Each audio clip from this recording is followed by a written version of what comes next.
What a psychological thriller this is. By the time you realize what people are truly capable of in this story, you may start questioning the people around you in real life. Before you read it, before you buy it, find out if it's worth your time and money. Today we're going to be looking at The Sleeping Doll, a novel by Jeffery Deaver.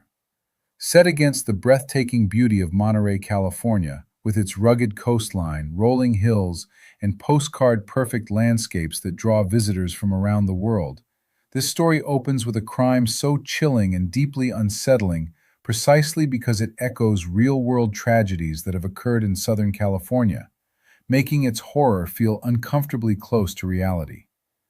A young girl, the sole survivor of a brutal family massacre, has grown into a woman who, throughout her life, has been hiding haunting secrets. Secrets that present-day events are now forcing her to bring those secrets to light. With that in play, now enters a master manipulator, a figure whose extraordinary ability to emotionally and psychologically control others feels almost impossible and superpower-like, something you might expect only in fiction, yet history has proven that individuals with such dangerous and disturbing capabilities do, in fact, exist. Opposing him is Catherine Dance, an outlier in her own right, possessing a rare and finely tuned ability to read human behavior with remarkable precision. To her, every twitch, every spoken word, every silence, and every subtle gesture reveals layers of truth far beyond what anyone intends to disclose. What unfolds in the story is a contest of two extremely smart individuals and a high-stakes confrontation where lives hang in the balance. This is a deeply immersive psychological thriller that ventures into the darkest corners of the human mind, exposing just how calculated, manipulative, and dangerous human behavior can become. This is also the first book in the Catherine Dance series, but what's important here is that it works extremely well as a standalone. You don't need any prior knowledge. You don't need to follow a larger arc. The story is structured in a way that fully introduces you to the world, the characters, and the stakes from the ground up, making it accessible while still leaving room for deeper exploration if you choose to continue the series later. Okay, let's get into the details of the story. As you start to read this book, there comes a point in the narrative where a more unsettling realization begins to take hold. Not that the characters are hiding the truth, but that this is the same world we live in. Catherine Dance doesn't step into something unusual. She reveals what is already there. Truth is rarely spoken plainly because human nature doesn't work that way. It slips out in fragments through posture, timing, micro-expressions through kinesics. Kinesics, the silent language we all participate in without ever fully grasping it. And as that realization sets in, through the book as we better understand kinesics, the line between the story and real life begins to blur in a way that feels deeply ominous. What makes this even more disturbing is not just the presence of deception, but the depth of human capability behind it. At the far edges of that spectrum are individuals who don't just read behavior, they exploit it with precision. The same instincts that allow people to connect, to empathize, to understand one another can be weaponized. In the hands of someone highly skilled, those subtle signals become tools for control, influence, and manipulation. The impact of that realization doesn't fade when the book ends. It lingers, quietly reshaping how you interpret the world around you. Long after you've finished reading, you may find yourself noticing the fractional delay before someone responds. Not just that they paused, but how they paused. The difference between a natural recall and a controlled answer. You begin to detect shifts in verbal cadence that don't align with emotional tone, or subtle inconsistencies between someone's baseline behavior and how they present themselves under pressure. These are not obvious tells. They are refined, almost invisible deviations. And that's what makes this story so powerful. It doesn't just entertain you, it recalibrates how you see people. And once you see it, it's hard to unsee. Here's what I'm going to do. I'm going to walk you through the first quarter of the book in detail so you can really understand the setup, the characters, and where the story is headed. Then I'll shift into a broader synopsis of the remaining 3/4 of the story, keeping that part spoiler-free so you can decide if it's something you want to experience for yourself. So the story takes place in Central California, primarily around the Monterey region. At its core, this book is about control and who has it, how it's used, and how it can be taken. And the situation the characters are dealing with is essentially this: a highly dangerous individual with a history of manipulation and influence has re-entered the world. Daniel Pell, the central antagonist, doesn't re-enter society through a typical release like parole or sentence completion. He escapes. He is part of a prison work detail in a supervised outing. He uses that opportunity to break free. What makes this especially significant is that the escape itself isn't just physical. It reflects exactly who he is. Pell is not a brute force criminal. He doesn't rely on violence as his primary tool. He relies on influence, manipulation, and psychological control. Even in a controlled environment like a prison system, he is able to read people, understand their weaknesses, and exploit them. His escape is less about overpowering security and more about outmaneuvering it, using human behavior, trust, and perception as leverage. And that's what makes his return so unsettling. It's not just that he's back out in the world, it's how easily he was able to make that happen. Early in the book, we're introduced to the protagonist in the story, Catherine Dance, who is a kinesics specialist working with law enforcement. Her role is not just to listen to what people say, but to interpret what they reveal unintentionally. Alongside her, you have a network of investigators, victims, and individuals connected to the original crime. This crime is central to the story. It's also eerie because it's based on true events that took place in Southern California. And what's important here is how this crime connects them. Some are trying to uncover the truth. Others are trying to protect it. And some may not even realize the role they're playing. What makes these characters matter early on is how unpredictable their motivations can be, and how much of that is hidden beneath the surface. So as the story unfolds, we're introduced to the aftermath of a devastating crime that took place years earlier. This crime was a family massacre with a single survivor. And this is important because that survivor becomes the emotional and psychological anchor of the story. From there, things start to shift when the individual is no longer in prison. And immediately the tension rises, not because of what he has done, but because of what he is capable of doing. What Jeffery Deaver is doing in these early stages is far more deliberate than simply setting the mood. He's engineering a sustained psychological tension that operates beneath the surface of the narrative. There's no immediate explosion of chaos, no constant barrage of action, but that's exactly the point.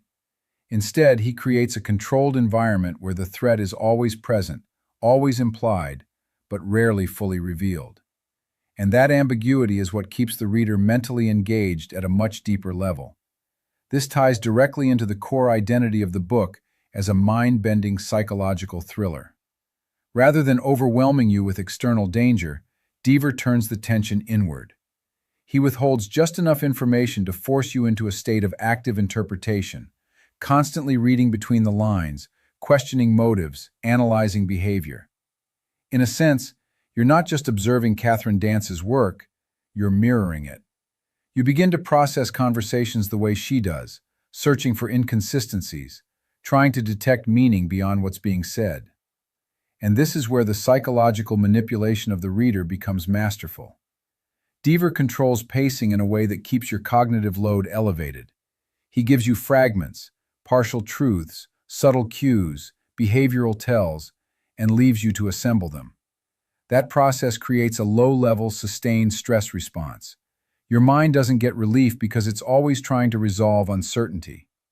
Every interaction feels like it carries hidden weight. Every piece of dialogue feels like it might contain something critical just beneath the surface. The absence of immediate chaos actually intensifies the experience, because instead of reacting to obvious danger, you're anticipating it. And anticipation, psychologically, is often more stressful than the event itself.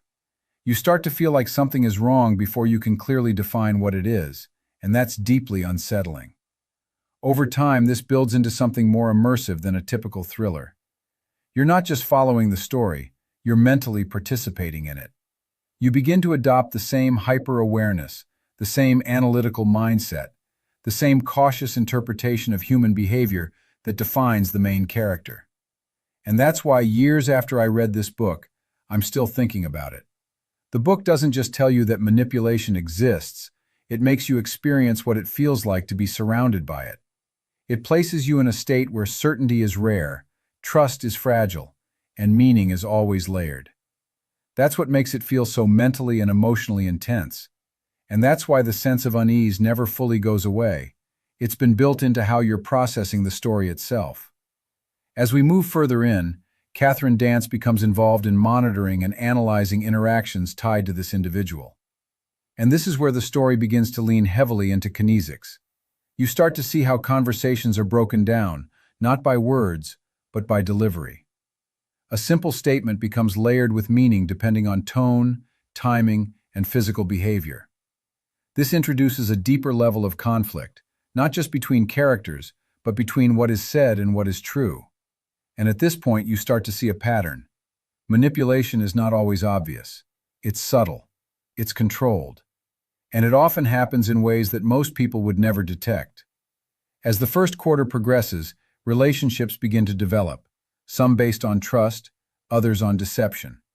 And the lines between those become increasingly difficult to distinguish.